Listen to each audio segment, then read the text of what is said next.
सड़क घूम रहे हैं और लोगों को समझाने का प्रयास कर रहे हैं कि महापुरुषों को बहुत अच्छी बात है, महापुरुषों को मूर्तियां लगाओ, मूर्तियों को पूजो।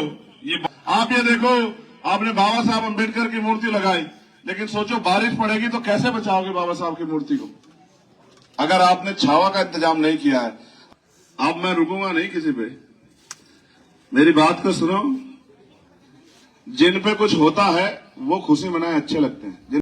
तो सबसे ज्यादा हमारे समाज के लोग उनसे कहते हैं कि काशीराम ने अपनी नौकरी तो छोड़ दी है और ये हमें मालिक बनाने निकला है, ये तो बेवकूफ हो गया है, ये हमें बेवकूफ बना रहा है। लेकिन काशीराम साहब भी नहीं रुके।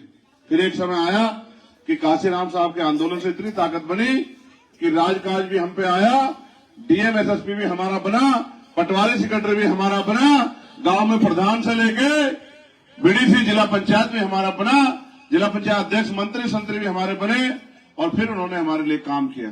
लेकिन अब वो भी चले गए 2006 में। अब उसी कारवा को लेके हम और हमारे साथी गली गली, गांव गांव, कस्बा कस्बा, सड़क सड़क घूम रहे हैं और लोगों को समझाने का प्रयास कर रहे हैं कि महापुरुषों को बहुत अच्छी बात है, महापुरुषों को मूर्तियां लगाओ, मूर्तियों को पूजो, ये बहुत अच्छी बात है। उनकी तस्वीरें गले में डालो, खुद के भी अपने बच्चों की, ये बहुत अच्छी बात है। लेकिन महापुरुषों की विचारधारा पर भी चल लो, क्योंकि आज इस देश में कुछ बचा नहीं।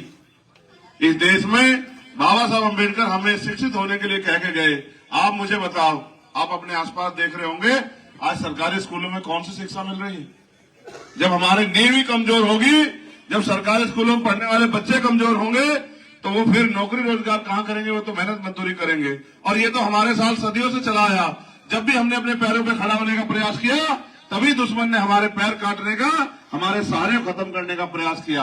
आप ये देखो, आपने बाबा साहब अम्बेडकर की मूर्ति लगाई, लेकिन सोचो बारिश पड़ेगी तो कैसे बचाओगे बाबा साहब की मूर्ति को, अगर आपने छावा का इंतजाम नहीं किया है, अगर आपने इनके लिए छत का इंतजाम नहीं किया, तो फिर ये बच्चों, तुम्हारे सलाहकार भी ऐसे हैं क्या? तुम बाद में अभी ये तो समाज खा पी रहा है, ये तो खा पी रहा है। बताओ खा पी के कौन सी जिंदगी बदल रही है इनकी? मैं आपके गांव में सैकड़ों किलोमीटर चल के नाश्ता करने थोड़ा ही आया। नाश्ता तो मैं जहां रुक जाऊंगा वहां कोई ना कोई मुझे नाश्ता करा ही देगा। लेकिन आप बताओ, जब आपकी जिंदगी नहीं बदलेगी तो मेरे आने का क्या फायदा होगा? क्या बताओ, 75 साल की आजादी में गरीबी दूर हुई? ये टूटे फूटे मकान अपने देखो तो सही। आज भी हमारे लोग देखो, मैं बहुत कड़वी बात कहूंगा, अब मैं रुकूंगा नहीं किसी पे, मेरी बात को सुनो। जिन पे कुछ होता है वो खुशी मनाए अच्छे लगते हैं, जिन पे कुछ भी नहीं होता वो भी मुस्कुराते हैं।